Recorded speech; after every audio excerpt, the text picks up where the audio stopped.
पत्नी धीमहि तन्नो लक्ष्मी प्रचोदयात्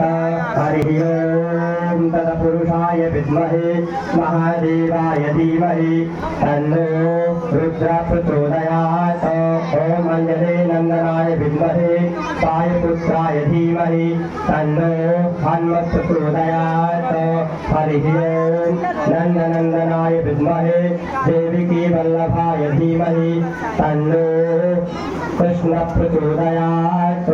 सेवन्तिकां कुलचम्पकपाटिराब्जै पुण्याय गजाधिकरवीरनसार पुष्पै बेल्वाप्यवान तुलसीधरमञ्जरीभिः तं पूजयामि जगदीश्वर मे प्रसीद सुमन सुमङ्गल सुमन मन